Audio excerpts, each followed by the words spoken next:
And thank you so much for the support. It has been amazing, and hopefully it's going to be a good match. Ladies and gentlemen, you'll see him again on Sunday night. It's Jannik Sinner going for number 2 here in Australia.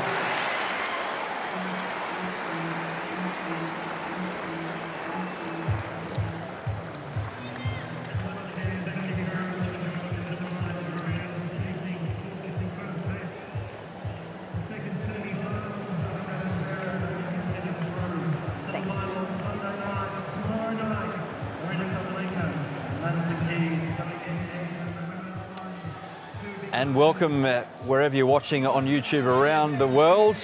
Grazie. Jannik Sinner is through to another Australian Open final with a dominant display over Ben Shelton, who had a great tournament but just met a formidable opponent in the form of his life at the moment. And it's hard to think how Jannik Sinner over the next decade doesn't be the player in the form of his life. He is an extraordinary young tennis player who it's hard to see how he doesn't end up with double-digit Grand Slams. The next one is next, and that's on Sunday here in Australia. Adam Peacock alongside Blair Henley to run you through the post-game here on Bluezone, AO Bluezone, your place to stay up to date with everything that's going on at Melbourne Park. And there's one player in focus right now. It's that Italian, Blair, again. Incredibly well done by Jannik Sinner. Business-like and some tough conditions today. We saw a little bit of cramping from both players tonight, which is a little bit surprising. Ben Shelton served for the first set, didn't get it done, created break points in all 3 sets, as a matter of fact. But as you see that scoreline, Jannik Sinner was able to collect himself and just push through to the finish line in, again, business-like fashion. Yeah, a lot of break points. Jannik Sinner just did his on-court interview and saying that he didn't think either player, himself or Ben, served at their absolute top tonight. You can see by that top line, neither broke through the first serve percentage of 60%. But the break point opportunities for both players, and Jannik Sinner, even though he only took less than half, there was just a stack of them, and he was jumping on Shelton's serve, which can be such a weapon, but not quite in rhythm tonight. No, definitely not. And the number that sticks out to me looking at those stats just a moment ago were the 55 unforced errors from Ben Shelton. It was just a bit of a messy match. There were moments of brilliance, what we've come to expect from Ben Shelton, but just a little too messy to get it done against the world number 1. This is one of the more punishing rallies, and it was a good first set. Shelton caused some issues for Sinner and broke a couple of times as well, but in the end it was Sinner just found a way to get through it and get himself in this position to put the foot down in the breaker. Yeah, in that first set I thought Ben Shelton was using his slice backhand really well, mixing it up. Coming into this match, he had used the slice backhand 40% of the time on that backhand side, which was a surprisingly high number to me. But I thought he mixed it up well and sort of kept Jannik Sinner off balance. We saw him use the drop shot quite well, but again, got to that tie break, wasn't able to get it done when he had the break points. And it was Jannik Sinner who took the opening set. And then, as Sinner does, he pressure point tennis. And when I say he gets it right on pressure points, no, that's not what I mean. It's like he finds a pressure point of the opposition player and then just gradually puts the squeeze on and stops making errors, doesn't make errors. In the first place, you know, the odd one, no one's perfect. Shelton had an issue with his right thigh. And then the other player feels like they either have to change something or they panic or they feel they're defeated. It's an unenviable position to be in when this guy's in full sync. Every time Ben Shelton got close but didn't quite close, Jannik Sinner was able to grab the momentum and really seemed to have smooth sailing for a few games after that. It's one of his better moments. There were glimpses of Showtime Shelton tonight, just not quite enough. We did see that moment there where Jannik Sinner pulled up just a bit. Little cramp. We saw him consuming pickle juice tonight, which generally means there were potential cramp issues. Both players getting their quads rubbed down. See how he pushes out of these corners, Sinner. Twice there. Backhand, backhand. He loses that point, and that's when it was like, ooh, okay, I'm tied up here. Help. There were some really positive signs for Ben Shelton again, aside from just playing a little bit of a messy match in terms of the UFEs, as we call them. He pushed Jannik Sinner in the long rallies, and that is something that coming into this, everybody said, listen, you don't want to get in long rallies with Jannik Sinner. Would agree with that, but there were some of those long points where Ben looked to be in control, and I think that's a positive that he can take away from this match. Game, center match, Sinner. So he's got a pretty good record in Grand Slam finals, Jannik Sinner, 2-0. And he goes in against Zverev, the favourite. I wouldn't say pronounced favourite. I think Zverev is close enough, but yeah, it's 1v2 by the seedings. I hope no one asks me who I think is going to win. I do think that is going to be an absolute battle, but relief from Jannik Sinner tonight, getting it done in straight sets. Of course, Alexander Zverev only played one set today, so in Sinner's best interest to get this done in straights.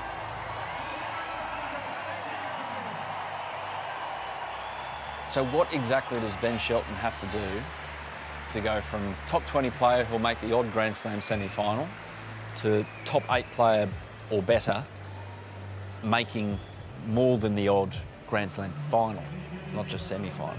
I think there are some questions with shot selection. I also think Ben Shelton needs to return more consistently, be able to pick his spots more consistently on the return. Just getting rid of some of those unforced errors, just cleaning things up just a little bit. As we were talking about this earlier, I was imagining that that Ben Shelton's play tonight was maybe like his as yet unfurnished apartment in Orlando. Maybe a little bit messy and missing the polish of the model home. And I do think, though, that it can be done. The furnishing can happen. The cleaning service can come in. So to me, the infrastructure is there. He's got the shots. He's got the weapons. That's a great sign overall. It just needs to be fine-tuned just a little bit. So he's got the floor drobe happening. Is that what you're saying? There you go. Yeah, the floor drobe. I like that. Yeah. The Jannik Sinner, meantime, he's got this beautiful modern architectural home in the Alps. That's just everything's like neat and tidy and where it's supposed to be. Yes, we can put his game in Architectural Digest for sure. Yeah, exactly. How close to his top? I felt he was just a little bit off tonight. Not quite as great as he can be, but I mean, you go back 12 months, he was a little bit off in the first 2 sets against Daniil Medvedev and he found a way. So, yeah, he doesn't need to be at his absolute best to win these things, and that's what happens in Grand Slam finals. Just get there and see what happens with your opponent. But, yeah, he wasn't quite at his absolute top. Yeah, I would agree with you there for sure. But we are going to send it now out to Elle, who was with some fans tonight. Hey. Hey guys, I'm here at Grand Slam Oval. Shelton and Sinner are going head-to-head as I speak. So I thought we could talk to some fans, people that are watching the tennis right now, see where their heads are at, see what they've been doing today, just get all the vibes from everyone here. I've been loving it. I've been watching the game, shaking in my boots, of course. Guys, hi, I'm Elle. What's your name? Ed. Ed, who are you going for? Ben. Ben. Go Ben, go Ben, you gotta. Have you been here all day? Huh? Have you been here all day? No, I came in the afternoon. Came in the afternoon specifically for this match? Yes. How cool. Thank you so much for your time. I'm going to keep moseying on down here. What's your name? My name is Nasa. Nassan, it's nice to meet you. Who are you supporting tonight? Bella Italia. Forza, is that what you say? Forza, yes. I'm amazing. I'm basically Italian now. Have you been here all day? Yes, we are from Germany here. Where are you from? Wow. Especially for this event. And tomorrow we have the finals for women and finals men. And we are very glad and happy. Oh, so amazing. We got so much happening here at the AO the next couple of days, all the big finals. A few more. Excuse me, what's your name? Dana. You've got the most beautiful outfit. I feel like fashion at the tennis is like becoming a big thing. How did you decide what to wear today? I think it's just looking at what the weather is going to do and also dress for comfort as well. You've got some pink going on. I'm loving all the colours. Have you been here all day? We got here like this afternoon, so yeah, later in the day. Yeah. What, have you come specifically for Sinner and Shelton, or just come for the vibes? A bit of vibes and a bit of tennis watching too. Yeah. Bit of vibes, bit of tennis. I feel like that's what the AO is about. Hope you guys have enjoyed. I'm so excited to see how this match ends. Elle taking it all in from the grounds of Melbourne Park, and you have to imagine that some of the fans who are around for the Djokovic-Zverev first semifinal stuck around, watched the second one on the big screens, enjoyed the food and the drinks and the tennis friends. Looks like a great time. Yeah, there was. I was out there for a fair bit of that match, watching on the big screen. There was a lot of support for Jannik Sinner. Yep. He's quickly become really, really popular here at the Australian Open, and yeah, both players. Sinner walking up the Hall of Champions, which, as mentioned before the match, he's the last name you see there when you're walking towards the court, and he was the first one he saw on the left-hand side of where he is right now as he's walking off and off to meet his team, and it's a pretty satisfactory stroll for him, I dare say. I imagine it is. That hallway, for those of us who have experienced it, quite warm because of the heat of the LED screens, and I always imagine that that warmth would be so uncomfortable if you had just lost, but would be nice and cozy if you had just won. Or playing psychological tricks. yeah, well, Who if knows? you're sweaty and you've walked around a tennis court, it's probably the last thing you need, especially if they all put a jacket on straight away as well. Yes. There's Darren Cahill and parts of his team, Jannik Sinner. So, yeah, a great night for him, and moving through, he's had a bit of fuss. This was minimum of fuss this evening against Ben Shelton. Yeah, and it was neat in the post-match interview with Jim Courier to hear him talk about his team and what they've meant to him, joking that Simone Vagnozzi was ranked 161 in the world, but by all appearances is not ranked 161 in terms of ATP coaches. A little bit better as a coach, Jannik Sinner seemed to imply on court. It was a funny moment. Darren Cahill also smiling. He said, I believe Darren was ranked 30 in the world, so Jannik made sure to clarify. Darren was better than that, though.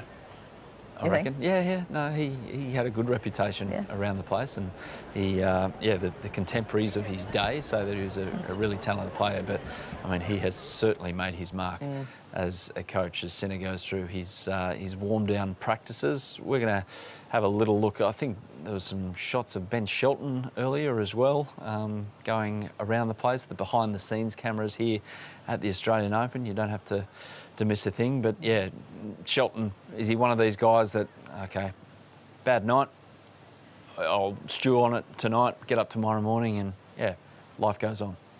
Yes, again, positives to be taken that he created 7 breakpoint opportunities against the world number 1. He almost won the first set, had opportunities, set points to win that first set, and wasn't able to get it done, but put himself in a position to win that first set. And who knows, if he had won the first set, things could look differently. And we heard that from Novak Djokovic today, saying in the press, if he had won that first set, maybe he stays out there. So that first set really does set the tone, but Ben Shelton couldn't get over the finish line there, and Jannik Sinner took it and ran. Let's have a look at earlier today. So he'll play Sasha Zverev in the final, Jannik Sinner. Zverev actually leads 4-2 head-to-head. Sinner won the last meeting last year, but this one we didn't get a real great guide on the form of Sasha Zverev because, well, the match didn't go long enough. Even though it was a brutally long first set, that's where the match ended. It was just a weird afternoon on Rod Laver Arena. How this match ended so abruptly. Novak Djokovic went in with a bit of a strain. He said afterwards it's actually a small muscle tear, we think, in the adductor right at the top of his left leg, inside left leg. He just basically got to the end of the first set and said, I'm done. Didn't call for a trainer, didn't call for any attention, just said, no, this ain't getting any better. I'm not going to win the match, so I'm gone. Sasha Zverev was asked about that in press. Did he find it interesting that Novak Djokovic didn't call a trainer before deciding to retire? And I thought Zverev made a good point. He said, listen, Novak Djokovic knows his body better than anyone else. If he calls the trainer, what is the trainer going to do? Give him more painkillers? Only Novak Djokovic knows if he had enough left in the tank or the pain tolerance to push through. And he also has to consider the rest of his season. We're in the first month of 2025. You don't want to make something worse and then potentially hobble yourself for months to come, especially at the age of 37. Yeah, and all that were there, especially courtside, Roger Rashid was calling the match, and Josh Eagle, a guest on the pre-game here on Bluezone, he was courtside for it and said that Novak had this weird demeanour about him. He was muted emotionally. He was still playing good tennis, but even after a shot like that at a crucial point, 4-all, first set, there was nothing towards his team. It was nothing towards the many Serbians who were in the crowd or his supporters. Fantastic shot there, not even a fist pump. It's like, oh, OK, I'll go on, but this is not looking good. He knew internally. Mm-hmm. Yeah, just disappointing for Djokovic, who was playing pretty incredible tennis. We saw it against Carlos Alcaraz, but just not enough in the tank. So that ball goes into the net, and within, I reckon, 70 seconds, Novak Djokovic is off the court. And everyone inside Rod Laver Arena is stunned. Everyone, including the guy he beat, the guy he handed the match to. Ladies and gentlemen, unfortunately, due to injury, Mr. Djokovic will no longer play. Game, set match, Zverev. And Zverev said in his post-match interview, he said, Novak Djokovic has played here with a torn abdominal muscle in 21. He's played here with a tear in his hamstring, and he's won the title. That's the moment he's trying to comprehend what just happened. Fair enough too. And he finished by saying, if he has to quit, you know it's because he physically cannot get it done. You can hear the sound coming through there, but anyone with any level of sanity will realise that exactly what you just said there, Blair. If he's gone off court after one set, it means he's well and truly cooked. Yeah.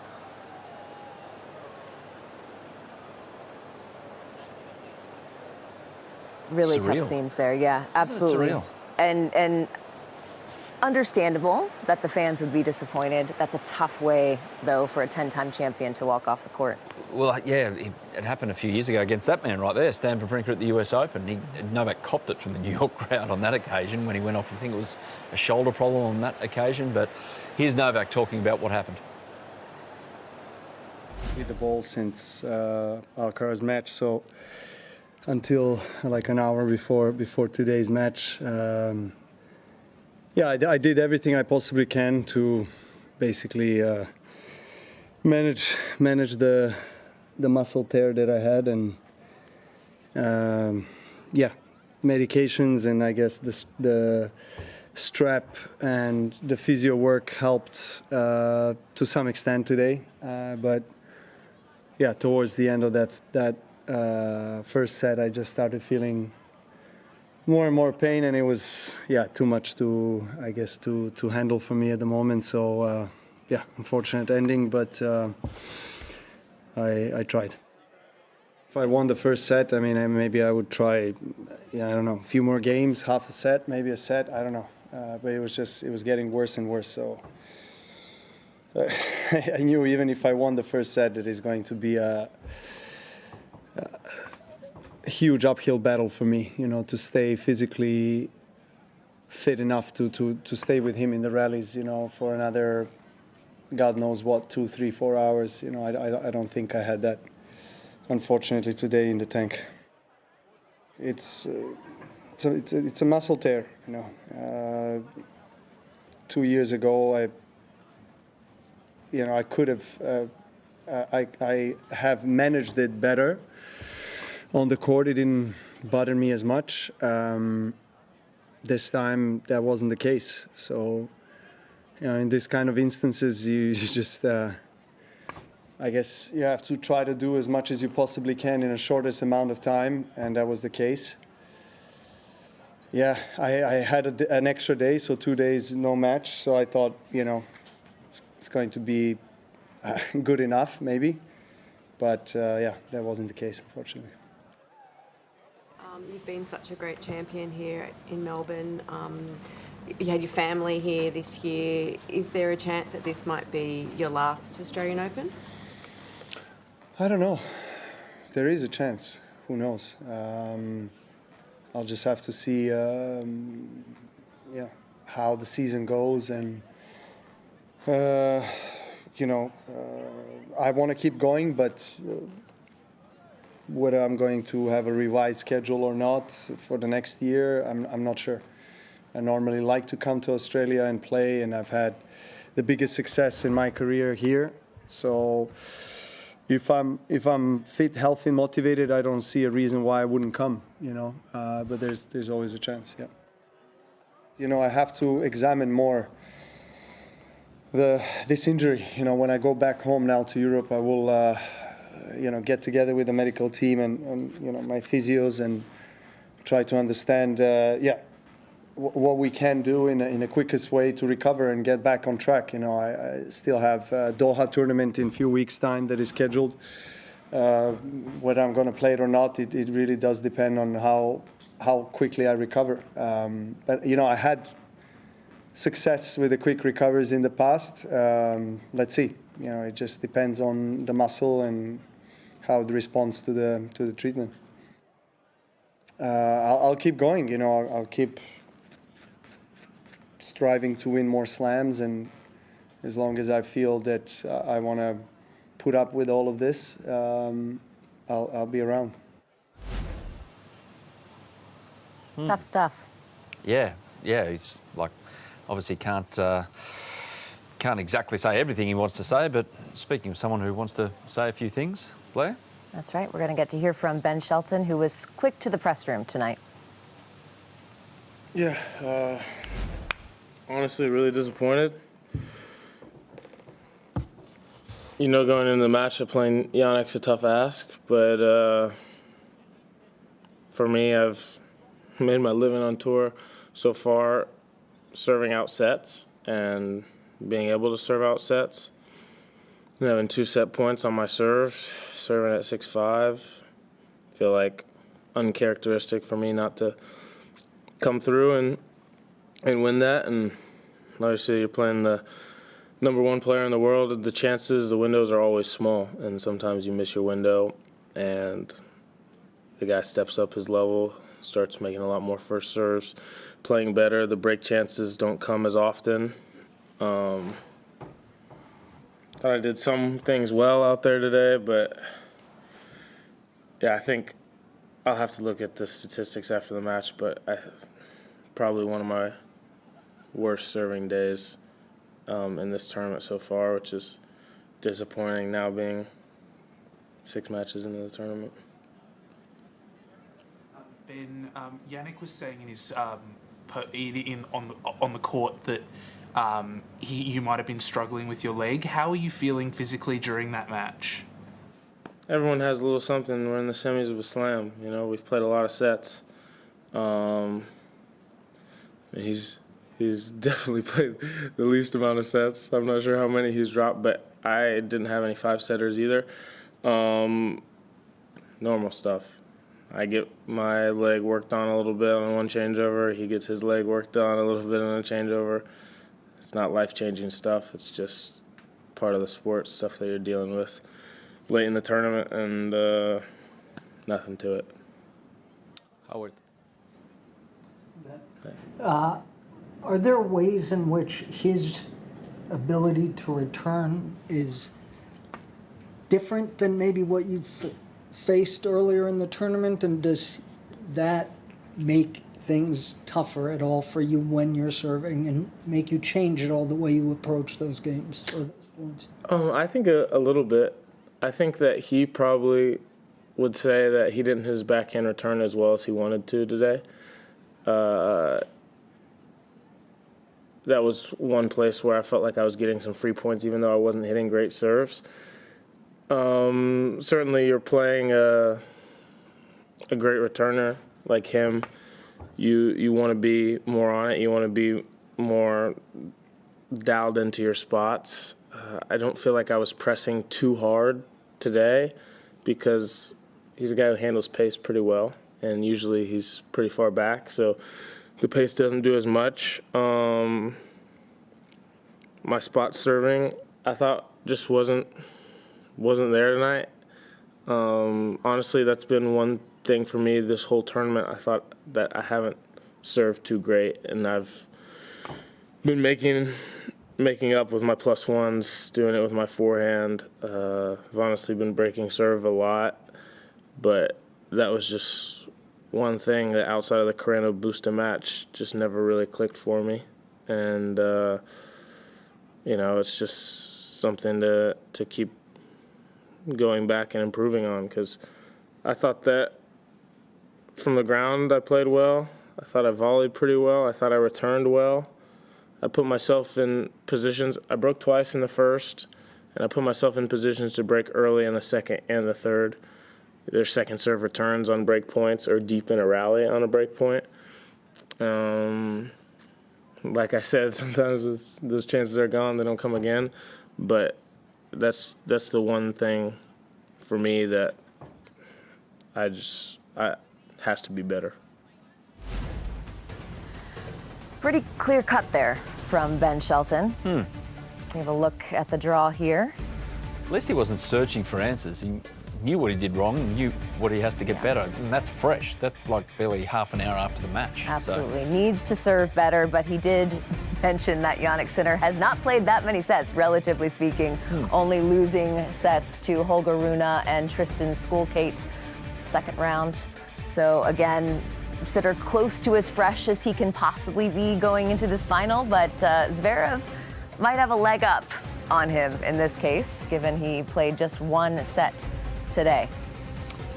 Yeah, Jannik looked in pretty good nick towards the end, despite those cramps. But yeah, no one's actually, the thing about cramps, no one's actually definitively said why they happen and when you can get rid of them.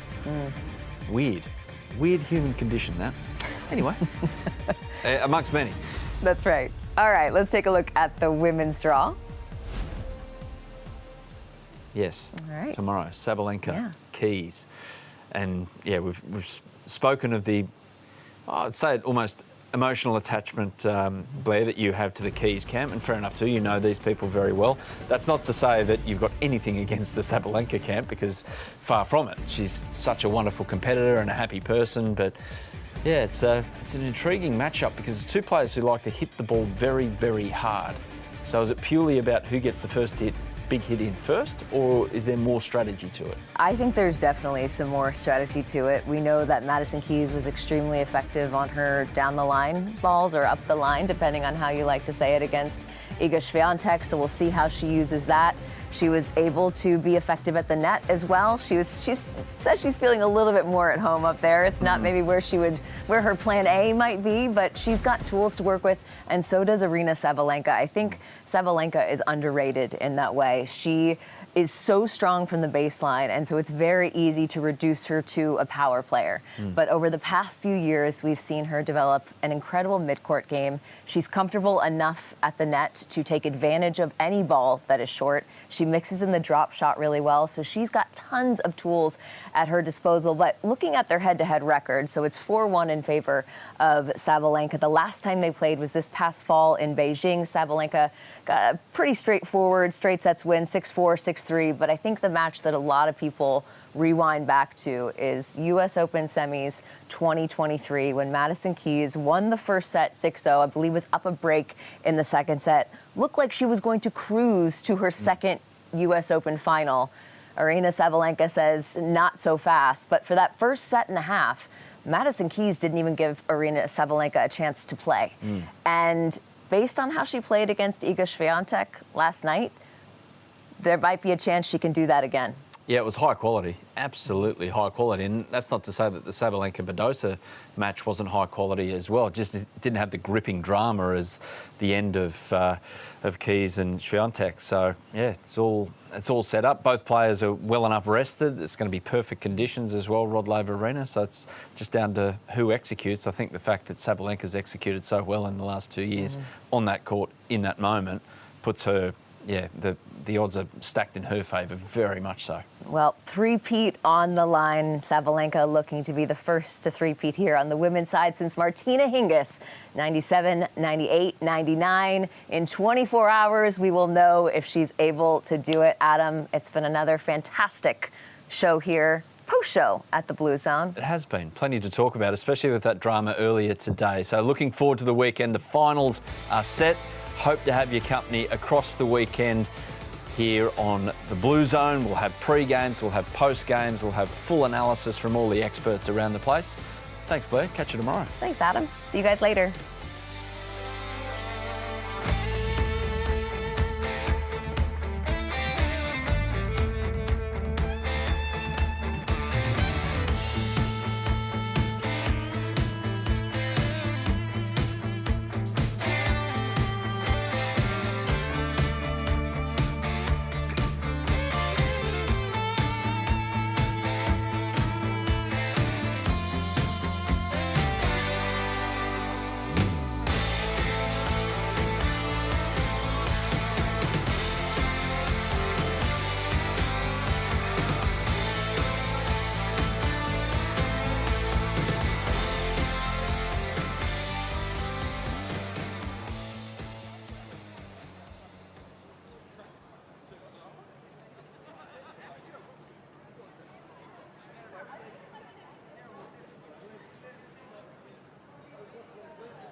Enggak, kamu ganti beda pemain. Iya, beda pemain.